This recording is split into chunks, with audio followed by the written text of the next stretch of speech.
இதுவரை வகுப்பில் இணைந்து கொண்டிருக்கின்ற சகல மாணவர்களையும் மாணவிகளையும் அன்போடு ஒப்புக்கொள் வரவேற்றுக் கொள்கின்றேன். அனைவருக்கும் இனிய இரவு நேர வந்தனங்கள். அஸ்ஸலாமு அலைக்கும், வணக்கம். மற்றும் ஒரு மொழித்திறன் வகுப்பிலே உங்கள் அனைவரையும் சந்திப்பதில் மகிழ்ச்சி அடைகின்றேன். இன்றைய தினம் நாங்கள்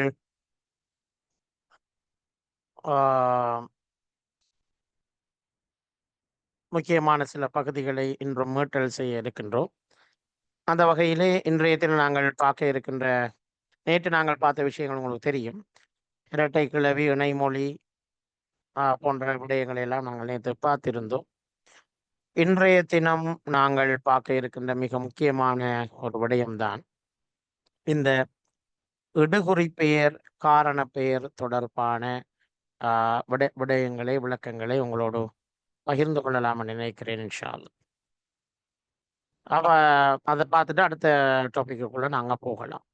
சரி, முதலாவது நான் பேசுறதும் என்னுடைய ஸ்க்ரீனும் கிளியர் ஆகிக்குதான்னு ஒரு மெசேஜ் போடுங்க. நான் பேசுறதும் என்னுடைய ஆடியோ, என்னுடைய ஸ்க்ரீன் இன்னும் கிளியர் ஆகிக்குதா?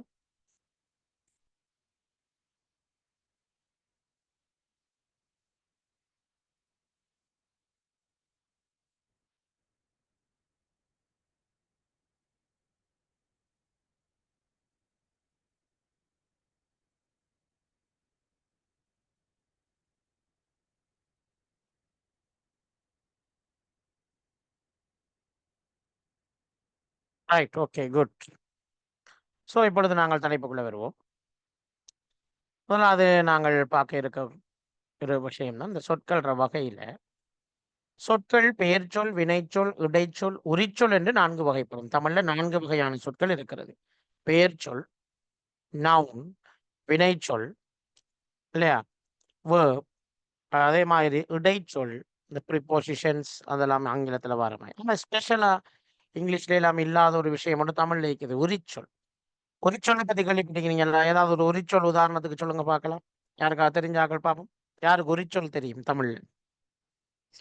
நாளைக்கு ஜோன் மீட்டிங் போகல ஞாபகம் போகலாம் சார். அந்த சொல்லுங்க. அடுத்தது மீட்டிங் வந்து இந்த முனிராவலியா இல்ல அரவமணி சொல்லுங்க சார். ராவணம் கொண்டு வந்தது முனிராவில் நடக்குது. அடுத்து அந்த தெரியுமா தெரியாதா? ப்ராஜெக்டுக்கு வந்து அந்த திறமை செய்ய தெரிஞ்சு ஒடிசில ஸ்கூல் உட்காந்து ஏன் செய்யாமல் இருக்கிறீங்க ஒரு குவாரி வந்து நான் அனுமதி எடுத்து செய்யாமல் இருக்கிறது அவசரமா உங்களுக்கு இங்கிலீஷ் இதை சார் தயவு செஞ்சு முடிக்க பாருங்க. சார் அந்த கம்ப்யூட்டர் டெப்பை கொஞ்சம் பாருங்க சார். நான் முடிக்க நேரத்தில் நம்ம செய்யலாம் அவசரமா அதை கொஞ்சம் பாருங்க சார். அந்த டைம் டேபிள் அப்ரூவல் இருக்கும், அதை செய்ய வேண்டியது பாருங்க சார்.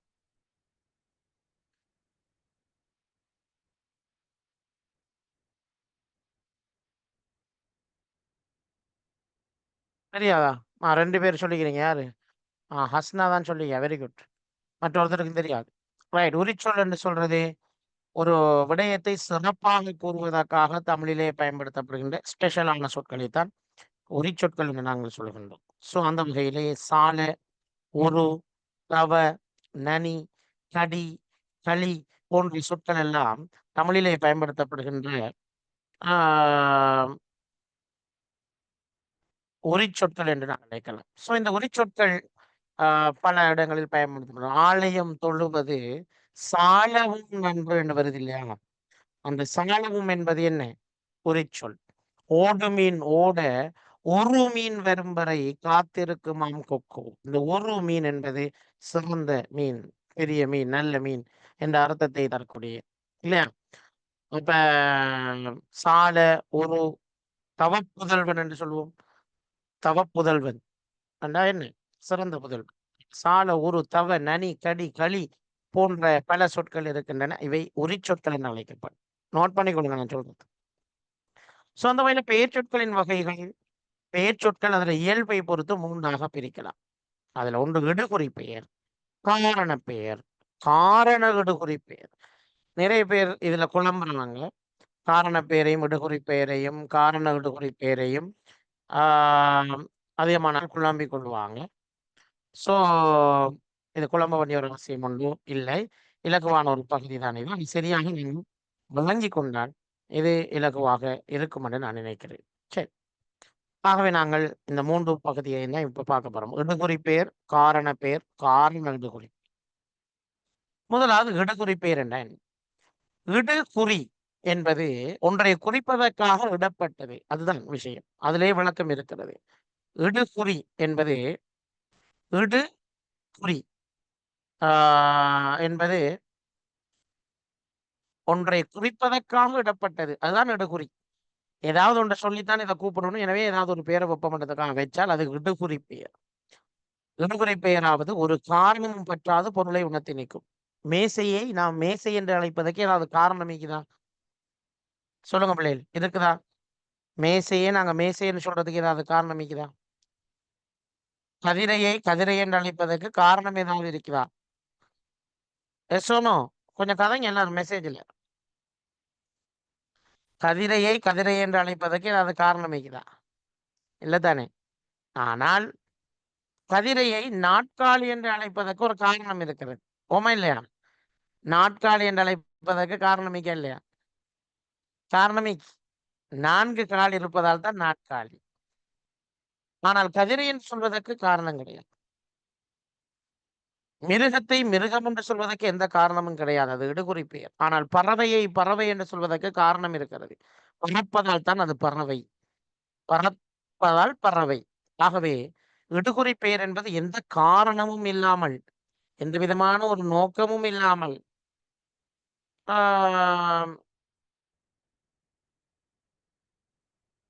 ஒரு சொல்லுக்கு நாங்கள் பெயர் வைக்கின்ற போது அதனைத்தான் நாங்கள் என்னென்ன சொல்கின்றோம்? காரண பெயர், சாரி, இடுகுறி பெயர் அப்படின்னு நாங்கள் சொல்கிறோம். இந்த வகை சொற்கள் எவ்வித காரணமுமின்றி தோற்றம் பெறுகின்றன. மனிதர்கள் தங்களுடைய எண்ணத்தை அல்லது கருத்தை வெளிப்படுத்துவதற்காக ஏற்படுத்தி கொண்ட அடையாள ஒளிக்கூட்டே இடுகுறிகள் என்று அழைக்கப்படுகின்றன. ஸோ அந்த மாதிரியான சொற்கள். மரம், மண், வானம், நாய், பூனை, இதையெல்லாம் நாங்கள் ஏன் மரத்தை மரம் என்று சொல்ல வேண்டும் என்பதற்கு ஏதாவது காரணம் இருக்குதா? கிடையாது. நாயை ஏன் நாய் என்று சொல்கிறோம் என்பதற்கு ஏதாவது நியாயம் இருக்குதா? கிடையாது. ஆகவே அவ்வாறு நாங்கள் சொல்லுகின்ற விடயங்கள் அனைத்தும் இடுகுறி பெயர் என்று அழைக்கப்படும். இப்பெயர்கள் சூட்டப்பட்டதுக்கு அடையாளப்படுத்தல் என்கின்ற ஒரே ஒரு நியாயத்தை தவிர வேறு எந்த நியாயமும் கிடையாது. எனவே இடுகுறி சொற்கள் இடுகுறி பெயர்கள் என்று அழைக்கப்படுகின்றன. இந்த இடுகுறி 2 வகைப்படும். ஒன்று பொது இடுகுறி, சிறப்பு இடுகுறி. பொது இடுகுறி, சிறப்பு இடுகுறி என்று 2 வகையில் குறிப்பிடப்படுவதை நாங்கள் பார்க்கலாம்.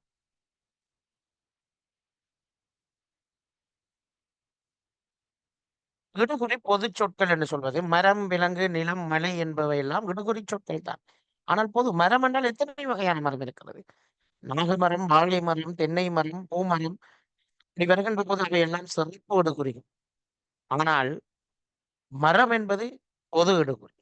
விலங்கு என்றால் எத்தனை வகையான விலங்குகள் இருக்கின்றன? அதில் ஏதாவது ஒரு விலங்கை குறித்து சொல்லும் போது அது சிறப்பு இடுகுறி. நிலம் என்றால் முல்லை இருக்கிறது, குறிஞ்சி இருக்கிறது, நெய்தல் இருக்கிறது, பாலை இருக்கிறது. இப்படி என்றால் ஐவகை நிலங்கள் இருக்கின்ற போது அந்த ஐவகை நிலங்களும் சிறப்பு இடுகுறி. நிலம் என்பது பொது இடுகுறி. மலை என்றால் எத்தனையோ மலை இருக்கிறது. சோ மலைகளை குறிக்கின்ற பொது பெயர் பொது இடுகுறி என்று அழைக்கும். ஆகவே அனைத்து மரங்களுக்கும், விலங்குகளுக்கும், நிலப்பகுதிக்கும், மலைகளுக்கும் பொருந்துவன பொது இடுகுறி. சிறப்பு சொற்கள் என்று சொல்லும்போது நான் ஏற்கனவே சொன்ன போல மா, பலா, விழா, தென்னை, பனை, முதிரை, தேக்கு என்று சொன்னால் அது சிறப்பு இடுகுறியாக இருக்கிறது. நாய், கழுதை, பசு, மான், மரை, புலி, கரடி, சிங்கம் என்று வருகின்ற போது அது சிறப்பு இடுகுறிகளாக இருக்கின்றன. நாடு, நகரம், காடு, ஊர், மேடு, பள்ளம் என்று வருகின்ற போது நிலம், நிலத்தை காட்டுகின்றவைகள். எனவே இவை அனைத்தும் சிறப்பு இடுகுறிகளாக இருக்கிறது. குன்று, பாறை, சிகரம், வரை, விந்தியம், பொதிகை, சிவனொளி பாதம் எல்லாம் மலைகளை குறிக்கின்ற சொற்கள் தான். ஆனால் மலை என்பது சிறப்பு பொது இடுகுறி. இவை சிறப்பு இடுகுறிகளாக இருக்கும். எனவே பொது இடுகுறி, சிறப்பு இடுகுறி என்று 2 வகையாக நாங்கள் பார்க்கலாம். இடுகுறி பெயர் கிளியரா? உங்க எல்லாருக்கும் ஒரு ரெஸ்பான்ஸ் பண்ணுங்க. இடுகுறி பெயர் என்பது கிளியரா? இடுகுறி 2 வகைப்படும். இடுகுறி வகைகள் எல்லாம் பார்த்துட்டோம்.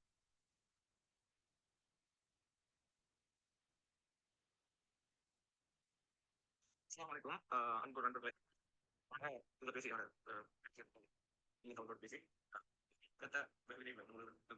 திகதி வந்து ஒரு சிட்டிகளுக்கு இருந்து எல்லா பார்த்து பார்த்து வந்து வீடு வீடு காரணப்பெயர். காரணப்பெயர் என்று சொல்லும்போது, யாதேனும் ஒரு காரணம் பற்றி பொருளை உணர்த்தி நிற்கும் பெயர் காரணப்பெயர். ஏன்னா அது ஒரு காரணத்துக்காக வந்தால் அது காரணப்பெயர். ஆகவே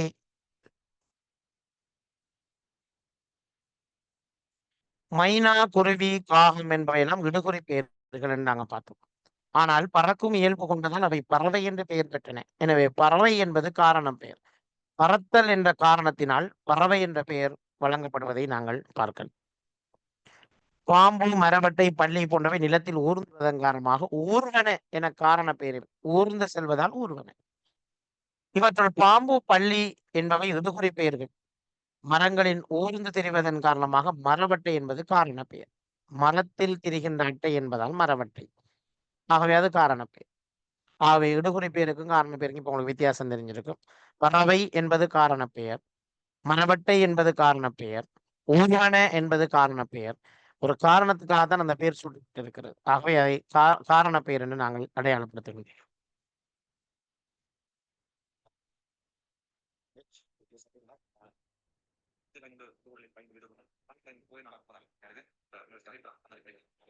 Right. கால்களுடையது முக்காலி. 4 கால்களை கொண்டிருப்பது நாற்காலி. புகையை கக்கிக் கொண்டு செல்வதால் புகையிறது. 3 கண்களை உடையவன் முக்கண்ணன். ஒட்டகம் ஒன்று உயர்ந்து காணப்பட்டதால் அம்மிருகம் ஒட்டகச் சிவிங்கி. பொன்னை நிகர்த்தவன் என்பதால் பொன்னன். கரிய வண்ணத்தில் இருப்பதால் கருவன். திண்ணியாக அமைந்தால் திண்ணன். இதெல்லாம் காரண பெயருக்கு உதாரணம். சரிதானே? காரண பெயருக்கு உதாரணமாக இவை அமைந்திருப்பதை நாங்கள் பார்க்கின்றோம்.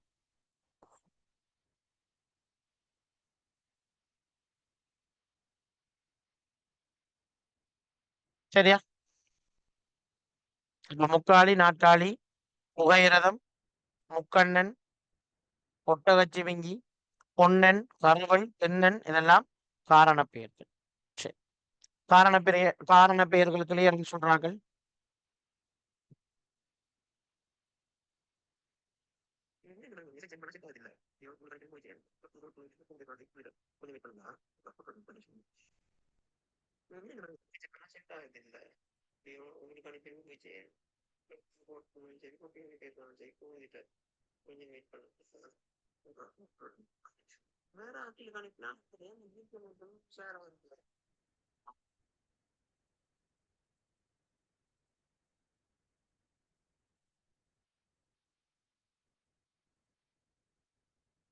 சரி. இது கடைசியாக நாங்கள் பார்க்க போறது காரண இடுகுறி பெயர். காரண இடுகுறி பெயரைத்தான் நாங்கள் இப்பொழுது கடைசியாக பார்க்க போகணும். காரண இடுகுறி பெயர் என்பது நல்லா கேட்டுக்கொள்ளுங்க. இதுதான் குழப்பம் எல்லாம் இருக்கு. அதாவது இடுகுறி பெயரும் கிளியர், காரண பெயரும் கிளியர். காரண இடுகுறி பெயர் என்ன? காரண இடுகுறி பெயர் என்பது காரணம் கருதிய பொழுது அக்காரணத்தையுடைய பணப்பொருள்களுக்கு செல்வதாகவும் காரணம் கருதாத போது இடுகுறியாக அமைந்து நின்று ஒவ்வொரு பொருளுக்கும் செல்வதாகவும் உள்ள பெயர்களைத்தான் காரண இடுகுறி பெயர் என்று சொல்கிறோம். நல்லா கேட்டுக்கொள்ளும். பொதுவாக சொன்னால் பல பொருள்களை குறிக்கும். ஆனால் அவ்வாறு சொல்வது ஒருவரைத்தான் குறிக்கும் என்றால் அது காரண இடுகுறி பெயர்.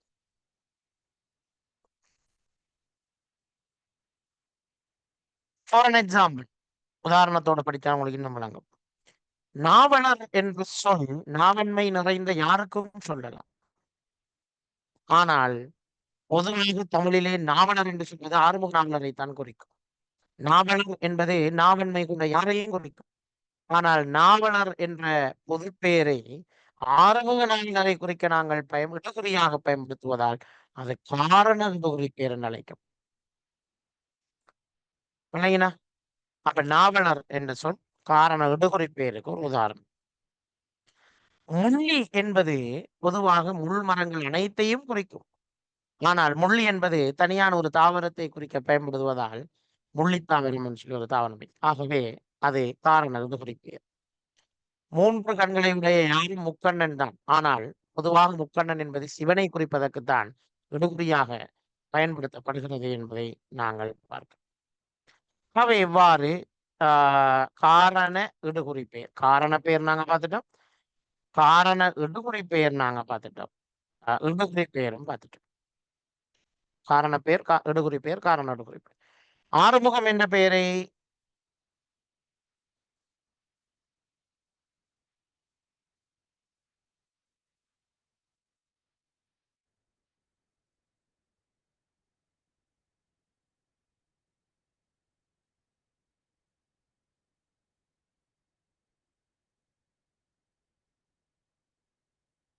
சரி, ஆறுமுகம் என்ற பெயரை எடுத்துக்கொண்டால் அது முருகனை குறிக்கையில் காரண பெயராகின்றது. ஆனால் ஒரு சாதாரணமான ஒரு மனுஷனுக்கு ஆறுமுகம் என்ற பெயர் வச்சால் அது இடுகுறி பெயராகிறது.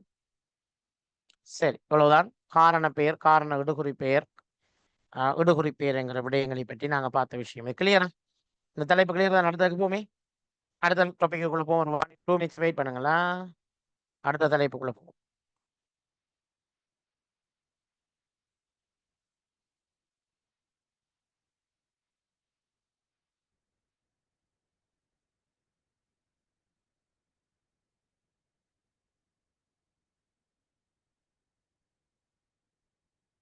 இல்லைங்க, அந்த அடுத்த ப்ரெசன்டேஷன் ஓப்பன் பண்ணிட்டு வரக்காண்டி கொஞ்சம் வெயிட் பண்ணலாம்.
சரி,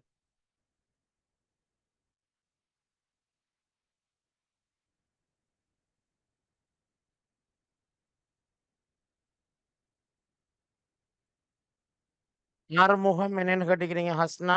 ஆறுமுகம் என்பது காரண இடுகுறி பெயரா? தனி மனிதனை குறித்தால் அது காரண பெயர்.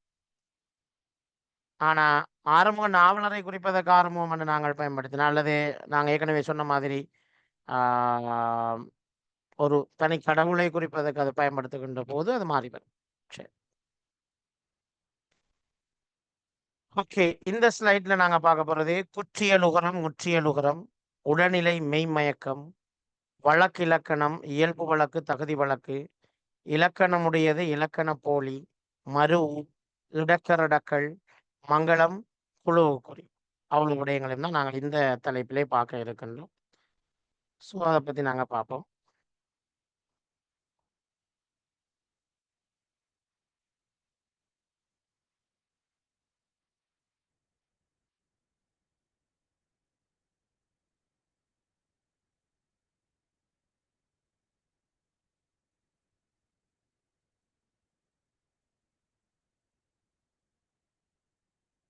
ரைட்.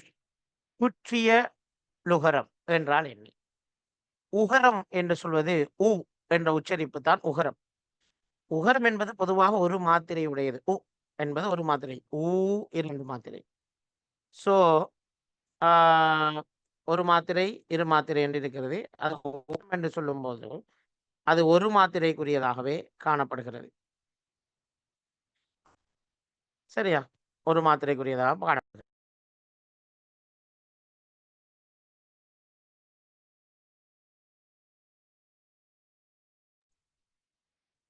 எனவே இந்த ஒரு மாத்திரை அளவும் குறைந்து குறுகி ஒலிக்கிற இடங்களும் உண்டு. பொதுவாக ஒரு மாத்திரை, அந்த ஒரு மாத்திரை கூட குறுகி அரை மாத்திரையா முக்கால் மாத்திரையாக ஒலிப்பது உண்டு. அவ்வாறு குறுகி ஒலிக்கின்ற உகரம் தான் குற்றியல் உகரம் என்று அழைக்கப்படும். சில இடங்களில் உச்சரிப்பு ஊ என்று வருகின்ற போதோ, உ என்று வரும்போதோ ஒரு மாத்திரை, அதை விடவும் குறுகி ஒலிக்கின்ற இடங்களை தான் நாங்கள் குற்றியல் உகரம் என்று அழைக்கிறோம். அதற்கு சில வரையறைகள் இருக்கின்றன. குற்றியல் உகரம் வருவதற்கு சில வரையறைகள் இருக்கின்றன. என்ன வரையறை என்பதை நாங்கள் பார்ப்போம்.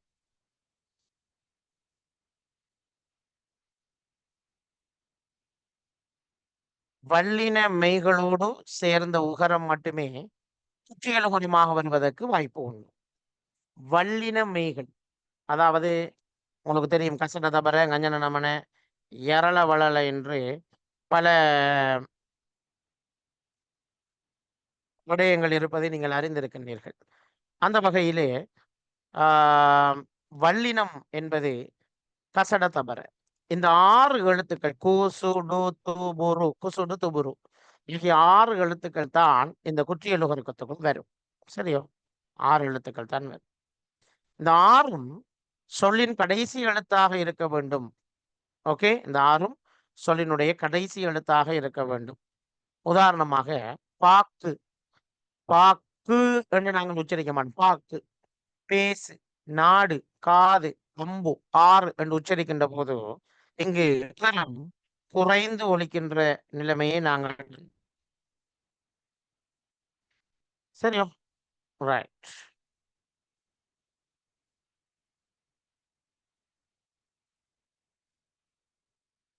தனிக்குறில் எழுத்தை அடுத்து வந்தால் அது குற்றியல் உகரம் ஆகாது. உதாரணமாக தனிக்குறில் எழுத்தை அடுத்து வந்தால் ப, பசு, வடு என்கிறது தனி குறில் எழுத்து. ஆகவே அது வராது. ஆனா பேசு, நாடு என்று வருவது நெடில் எழுத்துக்கள். ஆகவே நெடிலுக்கு பின்னால வரும்போதுதான் இந்த குற்றியல் உகரம் வரும். பசு, வடு எல்லாம் குற்றியல் உகரத்துக்குள் வராது என்பதை ஞாபகம் வச்சுக்கணும். அப்ப இதுல இருந்து நாங்க கற்றுக்கொள்ற விஷயம், குற்றியல் உகரம் என்பது குறுகி ஒலிக்கும் உகரம். உகரம் ஊனா உச்சரிப்பு குறுகி ஒலிக்க வேண்டும். அதுல இந்த 6 எழுத்தும் தான் முக்கியமாக வரும். அதிலேயும் குறிப்பாக இவ்வாறு வந்தால் ஒரு நெடில் எழுத்துக்கு பின்னால் வருகின்ற போது அல்லது மெய் எழுத்துக்கு பின்னால் வருகின்ற போது வரும். ஆனால் தனி குறில் எழுத்தை அடுத்து வந்தால் பசு, அது, வடு, அறு என்று வருகின்ற போது அது குற்றியல் உகரமாக அமையாது என்பதை நீங்கள் விளங்கிக் கொள்ள வேண்டும். ஸோ நல்லா விளங்கிக் கொள்ளுங்க. இது கொஞ்சம் கஷ்டமான பகுதி தான். கொஞ்சம் பார்த்துக் கொள்ளுங்க. கொஞ்சம் பாருங்க, உதாரணங்கள் பாருங்க.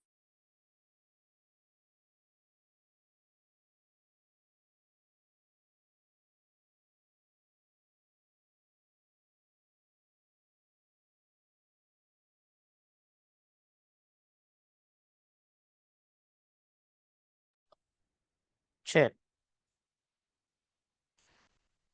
இந்த குற்றியல் உகரம் 6 வகையாக பிரியும். குற்றியல் உகரம் 6 வகையாக பிரியும். சரியானே? அது என்னென்ன வகை என்று பார்ப்போம். முதலாவது நெடில் தொடர் புயலுகரம். ஒரு நெடிலை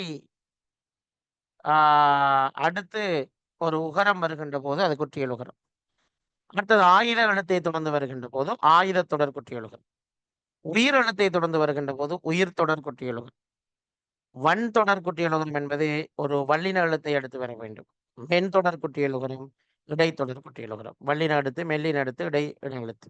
இவ்வாறு 6 வகையாக பிரிக்கலாம். இதற்கான உதாரணங்களையும் நாங்கள் பார்க்கலாம்.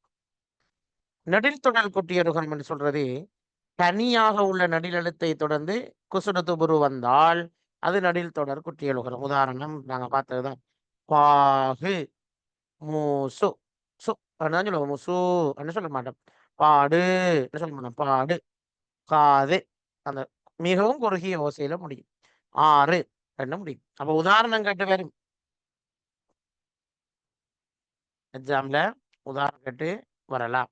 அவ்வாறு வர நேரம் நீங்கள் சரியாக எழுதக்கூடிய வாய்ப்பை பெற்றுக்கொள்ள வேண்டும் என்பதை ஞாபகப்படுத்திக் கொள்கின்றேன்.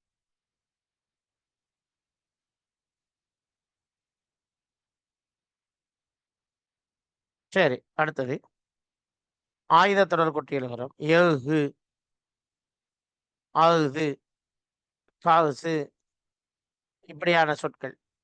அவுது, கவுசு, ஏகுது பழைய மொழி சொல் இப்படி எழுதுவாங்க இந்த மெத்தட்ல.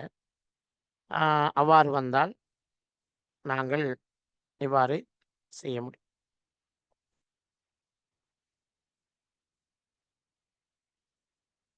உயிர் தொடர் குற்றியலுகர். உயிரெழுத்துக்களை தொடர்ந்து குசுடு துபுரு வர வேண்டும். அதுல நெடில் எழுத்துக்கள் நெடில் தொடர் குற்றியலுகத்தில் இடம்பெற்றதால் உயிர்மை எழுத்துக்களில் உள்ள குறில் எழுத்துக்கள் மட்டுமே உயிர் தொடர் குற்றியலுகத்தில் வரும். எனவே இது குறில் தொடர் என்றும் அழைக்கப்படும். அதாவது என்னண்டா என்ன சொல்றாங்கடா, நெடில் எழுத்துக்கள் ஏற்கனவே நெடில் தொடர் குற்றியலுகத்துல வந்துட்டு, அப்ப ஆடு ஏடு என்று சொல்லுகின்ற போது என்ன செஞ்சிட்டோம், அந்த ஆ ஏ நாம் வந்து ஆல்ரெடி நெடிலுக்குள் வந்துட்டோம். அது உயிர் எழுத்தும் இல்லை. அதே நேரம் நெடில் எழுத்தும் இல்லை. அவன் நெடிலுக்குள் வந்ததனை அதை விட்டுட்டு ஏனைய விட்டு உயிர் தொடர் குற்றியலுகரம் என்று சொல்லுகின்றோம். அதுல வந்து உயிர்மை எழுத்துக்களில் உள்ள குறில் எழுத்துக்கள் மட்டுமே உயிர் தொடர் குற்றியலுகத்துல வரும். அப்படின்னு என்னன்னு பார்ப்போம்.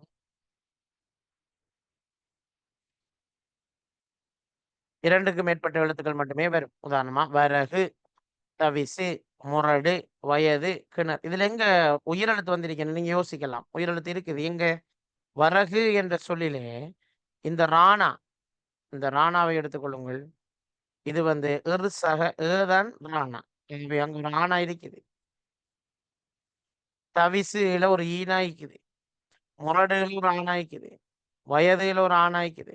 கிணறுல ஒரு ஆணா இருக்குது. இன்சக ஈசக ய இறுசக ய ர அப்படி வரும். ஆகவே அந்த குறில் அந்த உயிரெழுத்து தான் இதில் இருக்குதுங்கிறதுக்கு தான் நீங்க ஞாபகப்படுத்தணும். ஓகே. வன்தொடர் குற்றியலுகரம் அது லேசி. வல்லினமை எழுத்தை தொடர்ந்து இந்த வன்தொடர் குற்றியலுகரம் வரும். உதாரணம் பாக்கு, கச்சி, பட்டு, பத்து, மூப்பு, காட்டு. அங்க பாருங்க கசடத்த பறையில பாருங்க எக்கு சித்திட்டு பெட்.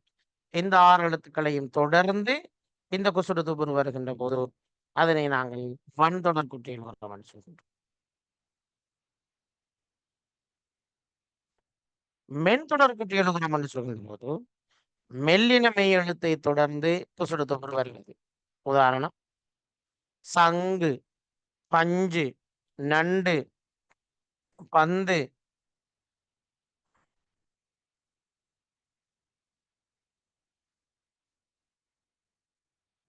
சரியா?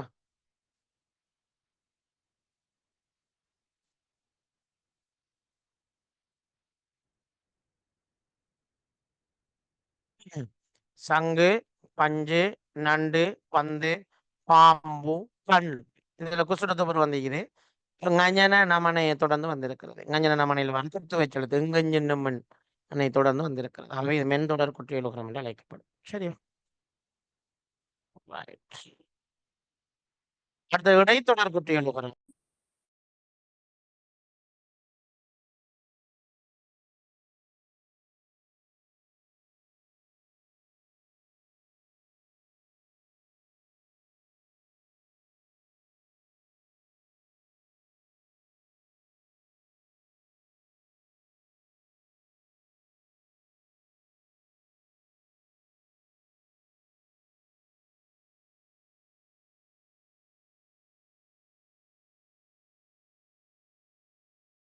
ரைட். சாரி. மூழ்கு, செய்து, மார்பு, பிறகு. கொஞ்சம் பாருங்க. யமல வளல என்கின்ற அந்த எழுத்துக்கள் ஆகிய எழுத்துக்களை தொடர்ந்து இந்த குறுகிய ஓசையுடைய இந்த குசுடு துபுரு வருகின்ற போது அதனை நாங்கள் இடைத்தொடர் குற்றியலுகரம் என்று அழைக்கின்றோம். ஸோ இவ்வளவுதான் குற்றியலுகரம். கொஞ்சம் பாடமாக்க வேண்டிய பகுதி இது. நீங்கள் கட்டாயம் ஒவ்வொருத்தரும் நான் இப்போ நோட்ஸ் அனுப்பினதுக்கு அப்புறம் என்னென்ன குற்றியலுகரத்துக்கு எந்தெந்த பகுதி உதாரணமாக வரும் அப்படிங்கிறதை நீங்க அழகாக பார்த்து பாடமாக்கினீங்கன்னா அது இன்னும் அழகாக விளங்கும். குற்றியலுகரம் என்ன போடுங்க. குற்றியலுகரம் என்றால் என்னங்கிற கன்செப்ட் விளங்கிட்டான். கன்செப்ட் விளங்கினால் ஓகே, மற நீங்க பாடமாக்கிக் கொள்ளலாம். உதாரணத்தை அந்த கன்செப்ட் விளங்கிட்டான். குறுகிய ஒலிக்கும் உகரம் தான் குற்றியலுகரம் என்று அழைக்கப்படுகிறது என்பதை உங்களுக்கு அந்த கன்செப்ட் விளங்கிட்டான். அதாங்க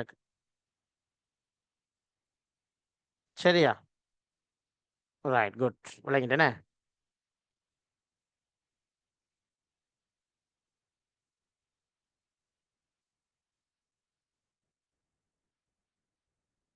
சரி, குட்.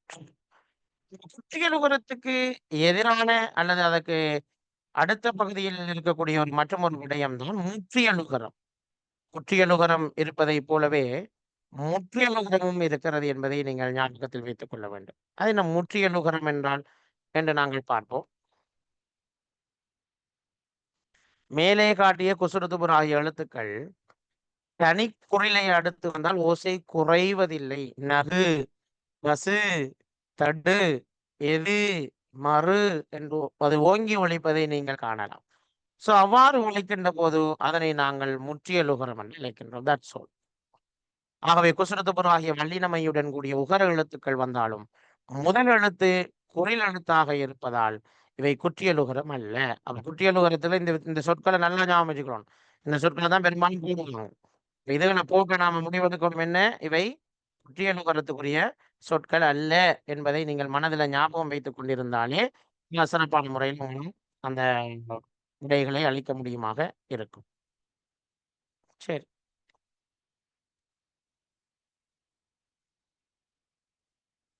அதே மாதிரி மெல்லின இடையின மெய்களோடு சேர்ந்த உகரமும் சொல்லுக்கு இறுதியில் வரும்போது குறைந்தொழிப்பதில்லை.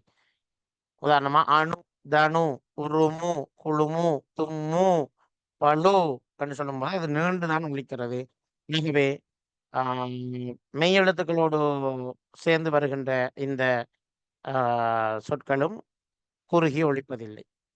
எரு, ஏவு, இரவு, நிறைவு, உறவு, விரிவு என்று வரும்போது அவை குறைந்தொழிப்பதில்லை. ஓய்வு, பிறழ்வு, நிகழ்வு என்று வருகின்ற போதும் ஒழிப்பதில்லை.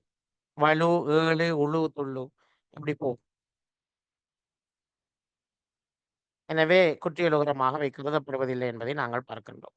எனவே முற்றியலுகரம் என்பது ஒரு சொல் ஒரு சொல் இன்னொரு அந்த சொல்லினுடைய இறுதி உச்சரிப்பை நாங்கள் பார்க்கின்ற போது அது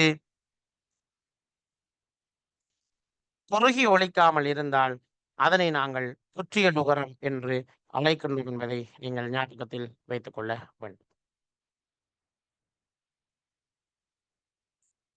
சரி, அவ்வளவுதான். குற்றியலுகரம், முற்றியலுகரம் என்கின்ற பகுதிகளை நாங்கள் இப்பொழுது நிறைவு செய்திருக்கின்றோம். இப்பொழுது அடுத்த பகுதிக்குள் நாங்கள் வருவோம். அடுத்த முக்கியமான ஒரு பகுதி இது. இது வந்து உடல்நிலை மெய் மயக்கம் என்று சொல்வார்கள். அதாவது இது எதனோடு சம்பந்தப்பட்டதுன்னு சொன்னால்,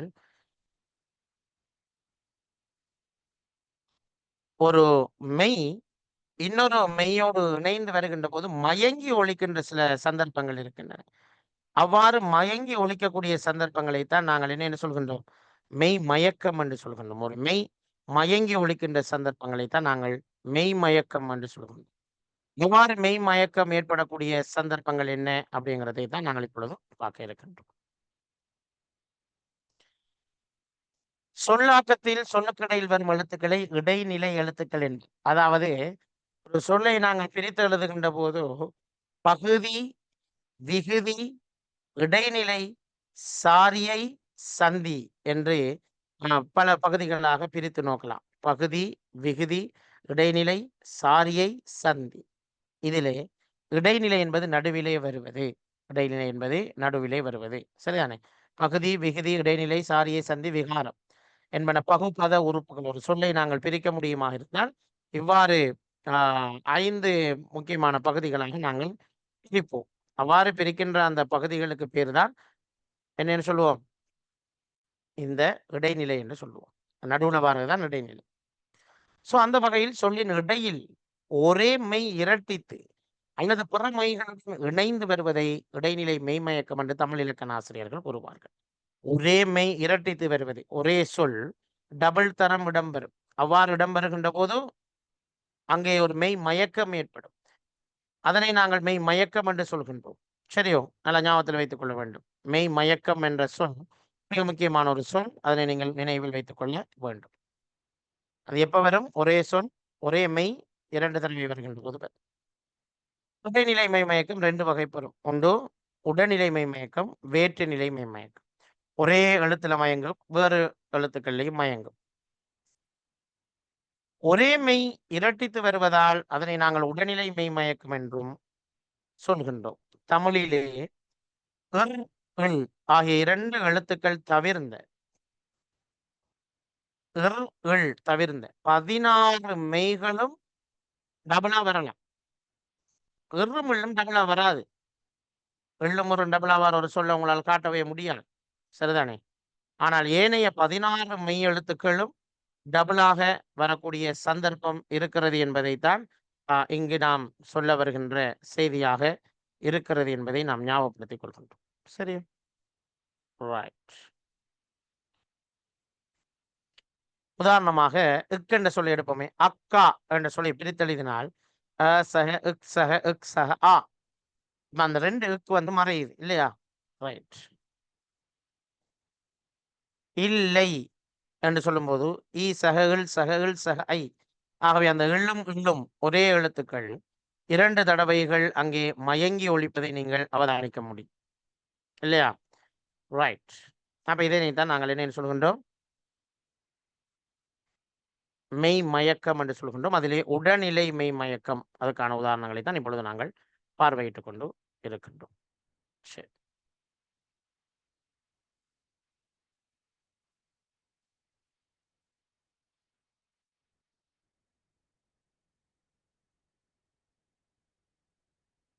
இந்த சொற்களை கொஞ்சம் பாருங்க, எல்லாரும் வாய்ச்சு பாருங்க, பிரிச்சு எழுதி பாருங்க.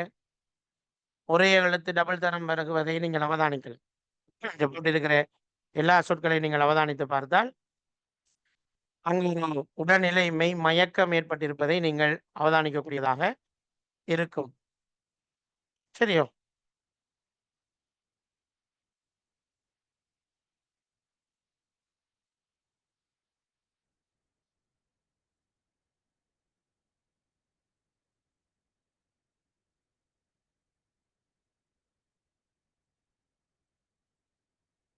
சரி. அக்கா, பச்சை, வட்டம், தொட்டி, மெத்தை, அப்பா, தப்பு, வெற்றி, ஒற்றை, அங்கனம், எங்கனம், விஞ்ஞானம் போன்ற சொற்கள் எல்லாம் பாருங்க. ஒரே எழுத்து 2, 3 தடவைகள் மீண்டும் மீண்டும் வந்திருப்பதை நீங்கள் அவதானிக்கக்கூடியதாக இருப்பதை நீங்கள் பார்த்திருப்பீர்கள். ஆகவே இதைத்தான் நாங்கள் உடல்நிலை மெய் மயக்கம் என்று நாங்கள் சொல்லுகின்ற மிக முக்கியமான விடயமாக இருக்கிறது என்பதை நீங்கள் ஞாபகத்தில் வைத்துக் கொள்ள வேண்டும். சரி.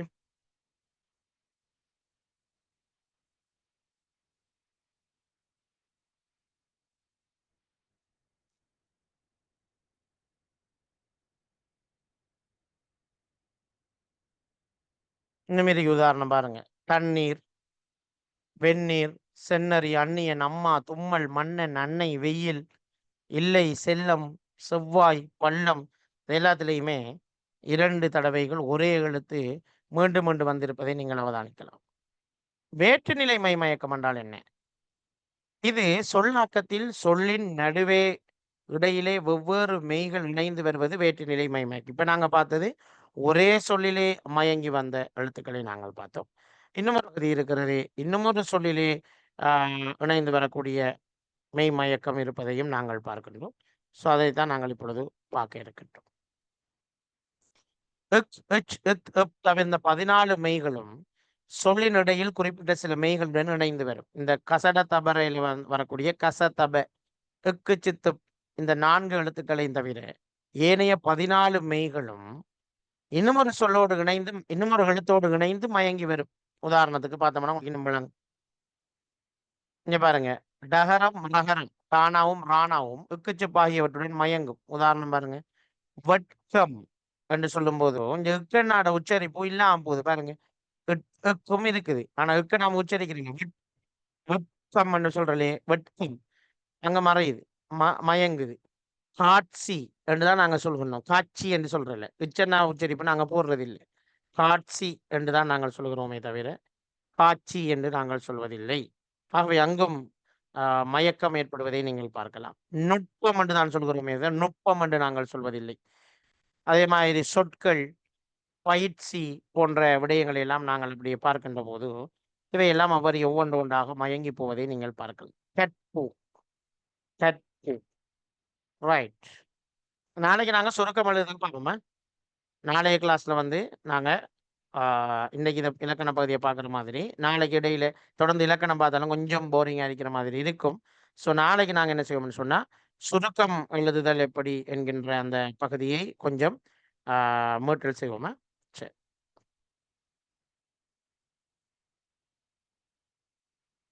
மகரம் மகரத்துடன் மயங்கும். உப்போட மயங்கும் பாருங்க எப்படின்னு. தம்பி என்று சொல்லும்போது, அந்த உப்பு உச்சரிப்பு வருவதில்லை. தம்பி என்று நாங்கள் சொல்கிறோமே தவிர, அந்த உச்சரிப்பை நாங்கள் அழுத்தி சொல்வது கிடையாது என்பதை நீங்கள் பார்க்கலாம். தம்பி என்றுதான் நாங்கள் சொல்கின்றோம். அதே மாதிரி நகரம் நகரத்துடன் மயங்கும். நானா தானாவுடன் தான் மயங்கும் பாருங்க. தந்தை பந்து என்கின்ற சொற்களில் அந்த இத்தன்னாவினுடைய உச்சரிப்பு வருவதில்லை. இத்தன்னாவினுடைய உச்சரிப்பு அங்கே வராது. நான் தந்தை என்றுதான் சாதாரணமாக உச்சரிப்போம். அங்கு இத்தன்னாவுடைய உச்சரிப்பு வருவதை நாங்கள் காணலாம். சரி. அப்ப அது ஒரு வகையான வழிமுறையாக இருக்கிறது நாங்க பார்க்கிறோம். நகரம் இந்த இவ்வளவு எழுத்துக்களுடைய மயங்கும். உதாரணம் பாருங்க. அன்பு, இன்பம், நன்றி, நான்கு, இன்சொல், நன்மை போன்ற சொற்கள் இணைந்து வருகின்ற போது அங்கு ஒன்றோடு ஒன்று மயங்கி வருவதை நீங்கள் பார்க்கலாம். அதே மாதிரி நகரம் ஆகியவையுடன் மயங்கும். நண்பர், விண்கலம், தொண்டை. இந்த மொழித்திறன் பேப்பர் உங்களுக்கு இருக்குதா இல்லையா? ஏற்கனவே நடத்தப்பட்ட மொழி எம்எஸ்ஓ பேப்பர்ஸ், மாடல் பேப்பர்ஸ் அல்லது பாஸ் பேப்பர்ஸ், மொழித்திறன் பேப்பர்ஸ் கொஞ்சம் பார்த்தீங்களா? இந்த இந்த கேள்வியெல்லாம் வந்திருக்கு பார்த்தீங்களா நீங்க? உடல்நிலை மயக்கம், வேற்றுநிலை மயக்கம்லாம் வந்திருக்குது பார்த்தனீங்களா? S oh no? கதைங்களன் இருக்குதா? பேப்பர் இருக்குதா உங்கள்ட்ட? இல்ல வேணுமா பேப்பர் உங்களுக்கு எல்லாருக்கும்?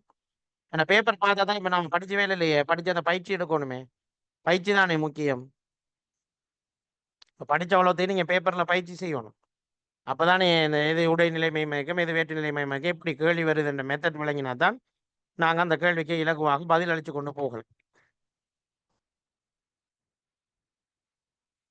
அதுக்கு தான் கேட்கிறேன் உங்களுக்கு தெரியுமா தெரியாதான்ட்டு. பேப்பர் இருக்கா இல்லையான்னு கேட்கிறேன். சரி. ஓகே. அப்ப நான் பேப்பர்ஸ் கொஞ்சம் நேரம் கிடக்குது. நிறைய பேப்பர் கிடக்குது. மொழித்திறன் பேப்பர். எல்லாத்தையும் நான் இப்ப உங்களுக்கு குரூப்ல அனுப்ப இன்றைக்குண்டா கொஞ்சம் நாளைக்கு மார்னிங் அனுப்புறேன்னா, இன்னைக்கு கொஞ்சம் பிஸி. நாளைக்கு மார்னிங் உங்களுக்கு எல்லாருக்கும் அந்த பேப்பர்ஸ நான் அனுப்பி விடுறேன். அதுல ஒருக்கா பாருங்க எல்லாரும். அதுல பார்த்தீங்கன்னு சொன்னா, உங்களுக்கு ஒரு ஐடியா ஒண்ணு வரும். என்ன மாதிரி நாங்க இந்த பேப்பர்ஸுக்கு விடையளிக்கணும். ஏன் நான் இதெல்லாம் படிச்சு தரேன்னா அப்பதான் உங்களுக்கு விளங்கும். என்னன்னா ஒரு சம்மந்தம் இல்லாம இதெல்லாம் படிச்சு தராங்க. நமக்கு நீங்க யோசிக்கலாம் சில அப்படி இல்ல.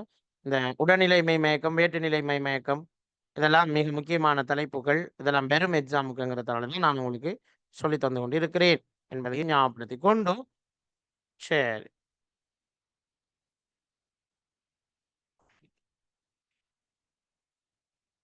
நகரம் எப்பட்டுக்கும் ஒரு மயங்கும். நண்பர், விண்கலம், தொண்டர் என்று சொல்லும்போது அந்த மறையுது பாருங்க. களத்துல வந்து இக்கண்ணா மறையுது. ஓகே. பெண்மை, இம்சக ஐதானே மை. ஆனா அங்க இம்மன்னாட உச்சை பெண்மை என்று சொல்றது இல்லையே. பெண்மை என்று தான் சொல்றோம். அதுதான் மறையிறங்கன்னு சொல்றோம். அதே மாதிரி தான் இந்த எல்லா சொற்களும் இஞ்சி, மஞ்சள், சங்கம், தங்கம், செய்கை, பொய் சொல், பொய்ச்சொல், செய்தி, செய்பவன், மெய்பெரிது, வாய்மை. இப்படி போகுது அப்படியே. மார்கழி என்று நாங்க சொல்றோம்ல, மார்கழி தான். தேர்தல் என்று சொல்றோம்ல, தேர்தல் தான். அவை இவ்வாறான இந்த ஒவ்வொரு சொற்களையும் நாங்கள் சொல்லுகின்ற போது, அங்கே ஒரு எழுத்து மயங்கி ஒலிக்கிறதை நீங்கள் அவதானித்திருப்பீர்கள். இவ்வாறு ஒரு எழுத்து மயங்கி ஒலிக்கின்ற போது, அதனைத்தான் நாங்கள் மெய் மயக்கம் என்று சொல்கின்றோம். ஒரு மெய் மயங்கி இன்னொரு மெய்யோடு இணைந்து வருகின்ற போது, அதனை நாங்கள் மெய் மயக்கம் என்று சொல்லுகிறோம் என்ற இந்த செய்தியை நீங்கள் புரிந்து கொள்ள வேண்டும். சரி.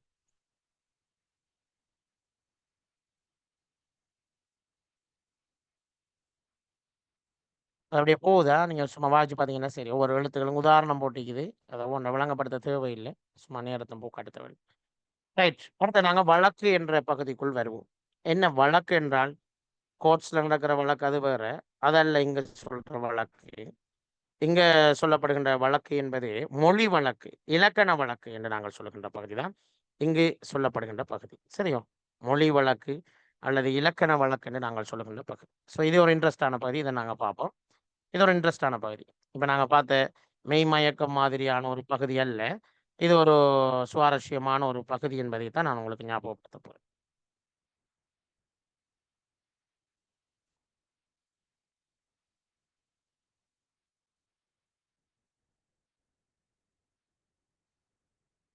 தமிழ் இலக்கணத்தில் வழக்கு என்பது மக்களின் பேச்சு வழக்கிலும் இலக்கிய வழக்கிலும் சொற்கள் வழங்கப்படும் முறை. பேச்சு வழக்கு, எழுத்து வழக்கு நம்ம சொல்றோம் இல்லையா?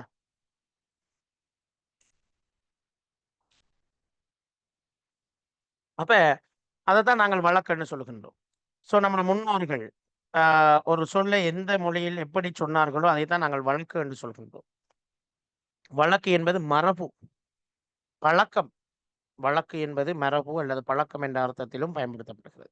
தமிழ் இலக்கணத்திலே வழக்கு 2 வகைப்படும். தமிழ் இலக்கணத்திலே வழக்கு 2 வகைப்படும். 2 வகையான வழக்குகள் காணப்படுவதை நாங்கள் பார்க்கலாம். ஒன்று இயல்பு வழக்கு, தகுதி வழக்கு. இயல்பாகவே வழங்கப்படுவது இயல்பு வழக்கு. ஒன்றை தகுதிப்படுத்தி நாங்கள் சொல்வது தகுதி வழக்கு. ஸோ ஒரு பொருளுக்கு அமைந்துள்ள இயல்பான சொல்லால் அப்பொருளை வழங்குவது இயல்பு வழக்கு. ஒரு பொருளை சுட்டிக்காட்டுவதற்கு எச்சொல் இயல்பாக அமைந்ததோ இந்த சொல்லாலை அப்பொருளை சுட்டிக்காட்டினோம் என்றால் அது இயல்பு வழக்கு. அதுல எந்த பிரச்சனையும் இல்லை. நாம் தமிழ்நாட்டில் வாழ்கிறோம், நாம் இலங்கையில் வாழ்கிறோம், இது இயல்பு வழக்கு. இந்த வாக்கியத்தில் பயன்படுத்தப்பட்ட சொற்கள் அவற்றின் இயல்பு நிலை கெடாமல் நின்று பொருளை உணர்த்துவதை நீங்கள் பார்க்கலாம். எந்த ஒரு அப்போ மயக்கமும் இல்லை. மிக தெளிவாக நாங்கள் பொதுவாக பேசுகின்ற இயல்பாக பேசுகின்றேன் சொல்லுவே அதுதான் இயல்பு வழக்கு என்று நாங்கள் சொல்லுகின்றோம்.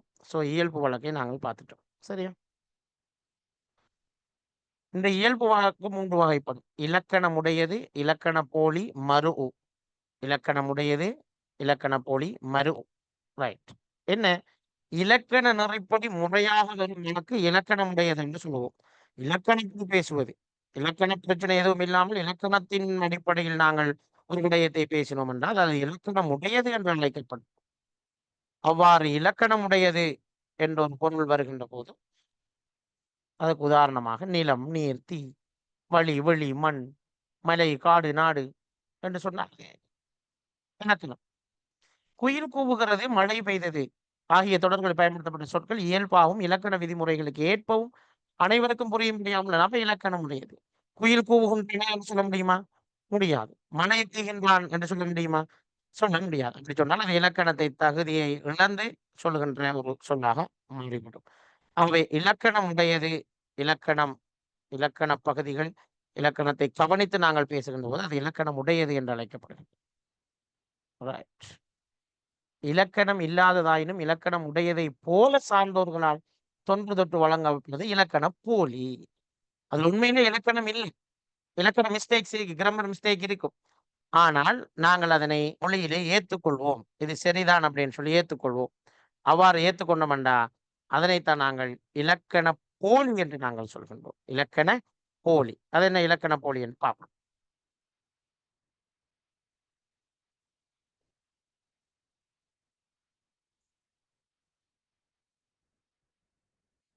உதாரணமாக நகர்ப்புறம், புறநகர் என்றுதான் சொல்ல வேண்டும். நகர்ப்புறம் என்று சொல்வதை விட புறநகர் என்று சொல்வதுதான் இலக்கண விதிகளுக்கு மிக பொருத்தமானது. ஆனால் நாங்கள் என்ன என்று சொல்கின்றோம்? நகர்ப்புறம் என்று சொல்கின்றோம். அப்ப இங்க வந்து நகர்ப்புறம் என்று சொல்லி ஆன்றோர்கள் சான்றோர்கள் சொல்லி வந்ததால் அதனை நாங்கள் ஏற்றுக்கொள்கின்றோம். அது இலக்கண போலி என்று இலக்கணம் இல்லை. ஆனா இலக்கணம் இருப்பதாக நினைத்து நாங்கள் அதனை ஏற்றுக்கொள்வதுதான் இலக்கண போலி. அதே போலதான் தசை, உண்மையாக சதை என்பதுதான் சரியான சொல். ஆனால் தசை என்று நாங்கள் பயன்படுத்துகிறோமே, ஆகவே அது இலக்கண போலி. கோயில் என்றுதான் சொல்ல வேண்டும். இல் என்பதுதான் இல்லம். ஆனால் கோவில் என்று நாங்கள் பயன்படுத்துவது என்ன? இலக்கண போலி. விளங்கிச்சாப்ப? அப்ப இதுதான் இலக்கணம், இலக்கண போலி என்ற இந்த சொற்களால் பயன்படுத்தப்படுவதை நாங்கள் பார்க்கின்றோம். ஓகே. இல் முன், இல்லத்துக்கு முன்னால் இருப்பதுதான் இல் முன். ஆனால் நாங்கள் அதனை என்னன்னு சொல்கின்றோம்? முன்றில் என்று அழைக்கின்றோம். முன்றில் என்று நாங்கள் அழைக்கிறோம். வீட்டுக்கு முன்னால் இருக்கின்ற பகுதியை. அப்ப அது பிழையான விஷயம் என்பதை தான் நாங்கள் இங்கே சொல்ல வருகிறோம். சரியா?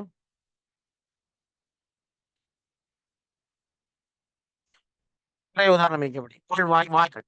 நகர்ப்புறம் பொருநகர். மிஞிறு நிமிரு. கனி மீகன். திசை சதை. கொம்பு நுனி நுனிக்கொம்பு. ஆகவே நீங்க பாத்தீங்கன்னா தற்காலத்தில் உள்ளவைதான் சரியான சொற்களின் இலக்கண போலிகள். நிலைமொழிகள் முன்பின்னாக மாறி வருதல் போலி. இவ்வாறு பயில்வது பிழை இல்லை. ஏனென்றால் இப்படித்தான் ஆரம்ப காலத்திலிருந்தே சொல்லி வந்திருக்கிறார்கள் என்பதால் நாங்களும் அவ்வாறே உச்சரிப்பது தவறான ஒரு நடைமுறை அல்ல. இதை நீங்கள் புரிந்து கொள்ள வேண்டும். சரி, ஓகே. இதோட நாங்க நிப்பாட்டுவோம். மிகுதி பாதையை நாளைக்கு பார்ப்போமா? ஓகே. இலக்கண மொழி வகைகள்லாம் நாளைக்கு பார்ப்போம். ஸோ இன்னைக்கு இது ஓரளவுக்கு விளங்கிட்டேன். ஒரு சொல்லிட்டு போங்க ப்ளீஸ். இன்னைக்கு படிச்சதெல்லாம் விளங்கிட்டேன் ஓரளவு. 100% இல்லாட்டி விளங்கிட்டேன்.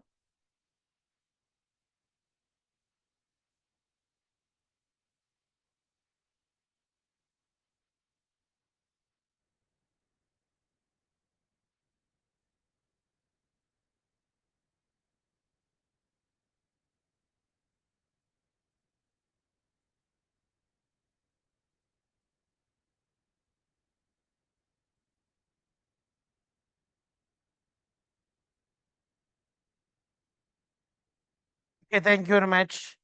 நாளை வகுப்பில் சந்திப்போம். நாளைக்கு இதே டைம் தானே? 8 to 9. ஓகே, சந்திப்போம். பாய். Good bye. அஸ்ஸலாமு அலைக்கும். வணக்கம். பாய்.